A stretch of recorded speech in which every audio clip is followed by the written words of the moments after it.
Hey everybody, Sammy here at SFI Sports Cards, back with another video. Today is October 7th. Welcome to all, and those that are new to the channel, I am glad to have you here with me and hope you stick around for a bit. Today, I am continuing my 11th SGC submission reveal. This will be card number 3. And we're going to go to a set that I actually don't have too many cards from, but one that I do love the design, and it does have a lot of stars in this set and a great rookie class. Now here are just a couple I have in my collection from graded form. I just picked 3. I do have others in card savers, but those are packed away somewhere. But here's a Nelly Fox, one of his rare cards that he doesn't have a lot of chaw on his mouth, so that one's a good one. Also, we have the great Ed Matthews. So this shows that I am an SGC 6.5 Matthews Clubby with John over at 3D 80s Kid. Shout out to him. Go check out his channel along with 4 Collectors. Great work over there as well. Links will be in the description. He does have this card. Same grade, same grading company. Love this one. And let's throw this one out here. This is the Johnny Padres, one of my favorite cards that I own. Mostly because it was part of my very first submission and was revealed on my very first YouTube video. So check that out if you enjoy cringe-worthy content. So, glad to add to this set here.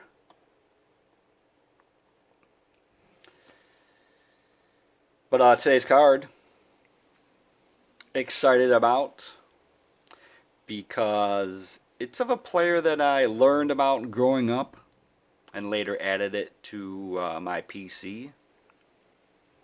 Well, added a couple of his cards to my PC. Although the Hall of Fame never called on him, he is a worthy player to collect. I know many collectors out there enjoy adding him to their PCs, as well as myself. But today, we're going to unveil the 1960 tops of Ken Boyer.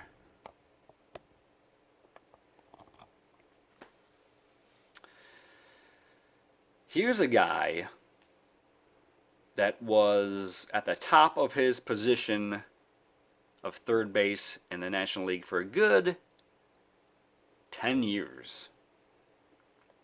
So let's take a look at this, the back of this card here first.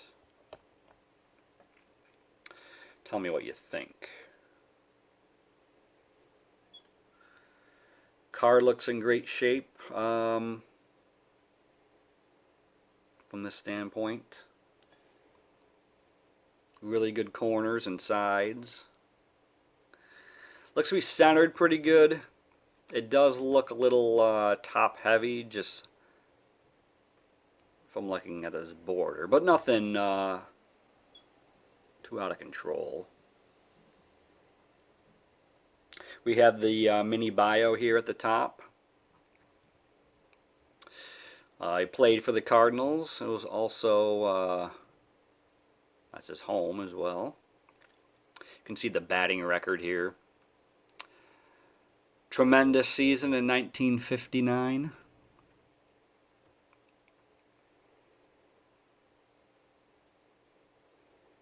Where he hit 309. You know, 20 plus homers, 94 RBIs. Let's take a look at some of the highlights from that season. Blasted grand slam home run against the Cubs. Hit a home run on his 28th birthday, May 20th. Game winner against the Braves. Was an all-star. Pinch hit single, scored the tying run. Ninth inning single tops Milwaukee, July 18th. August 8th beats the Phillies. Ninth inning double. September 3rd hits a 3-1 home run to topple LA. And here we have the comic. Hitting streak of 29 games. So everything legible on the back. Looks terrific.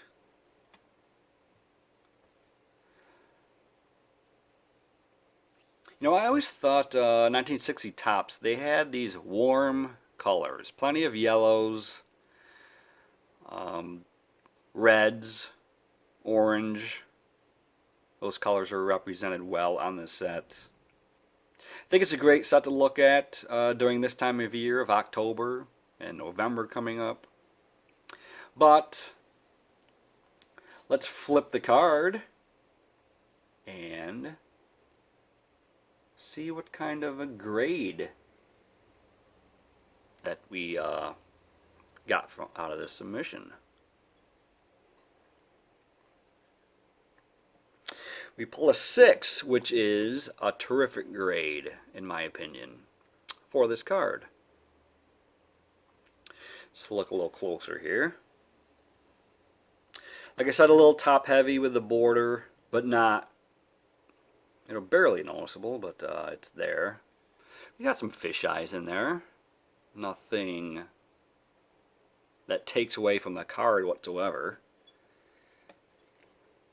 Get this back into focus here.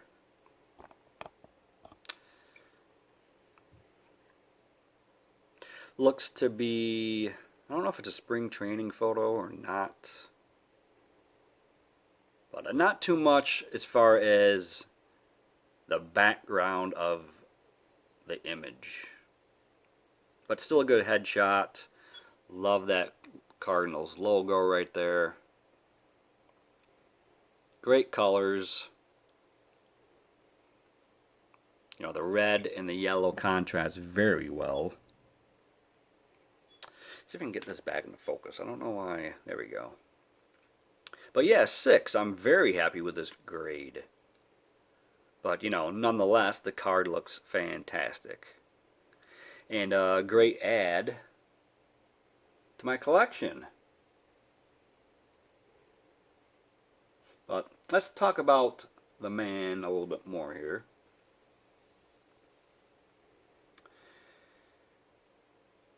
Well, he was one of 14 children.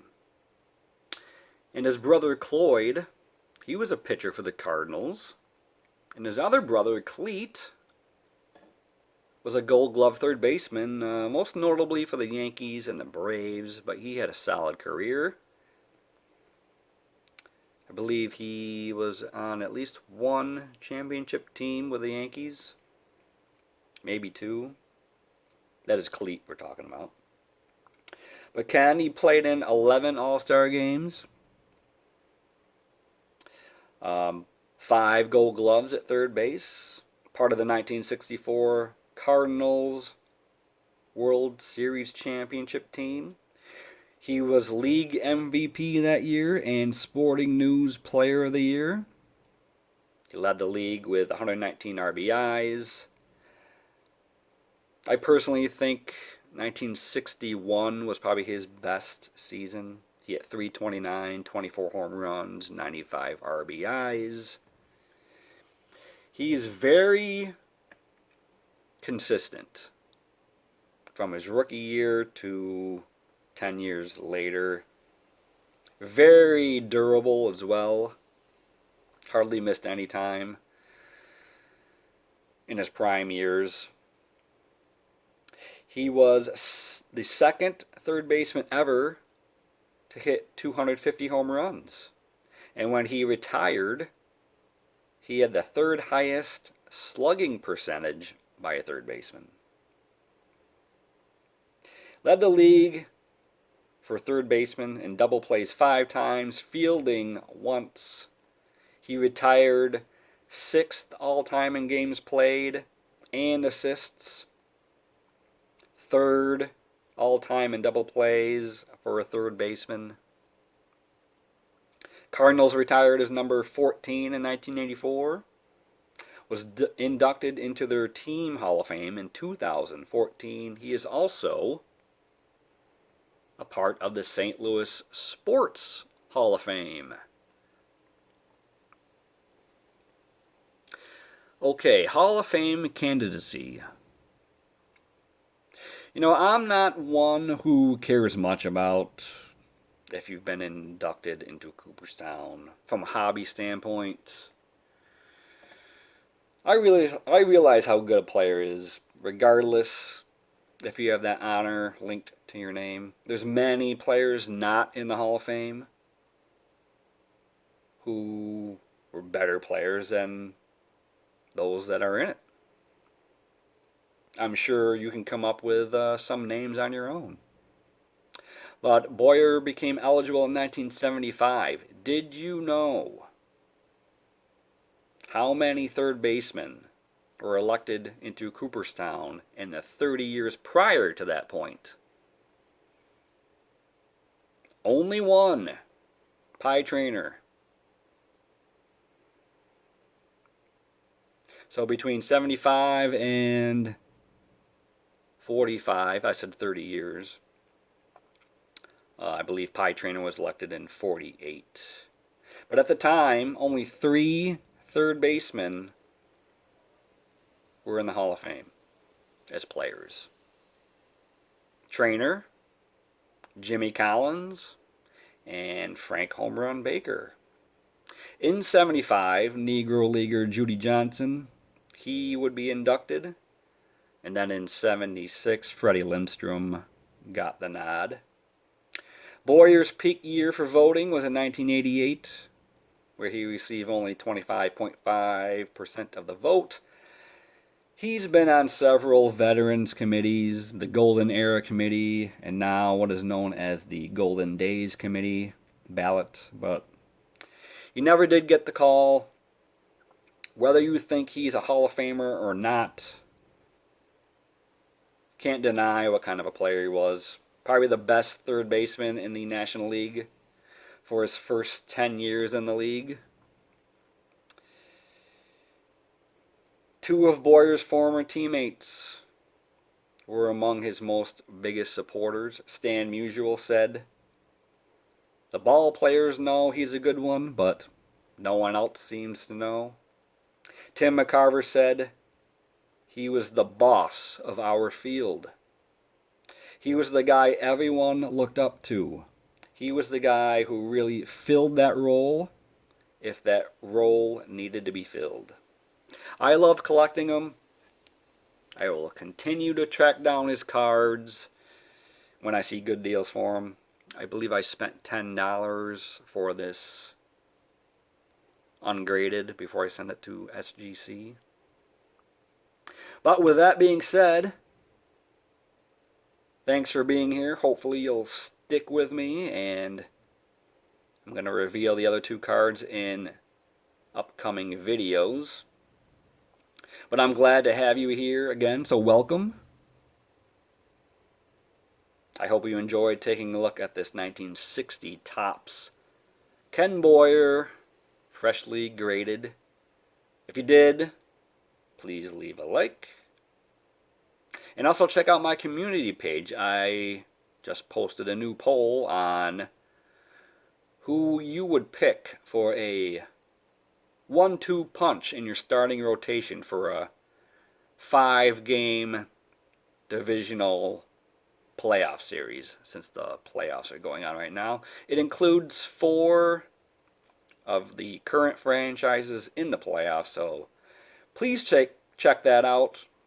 Make your choice. I'd love to see some comments, as we have 4 worthy options.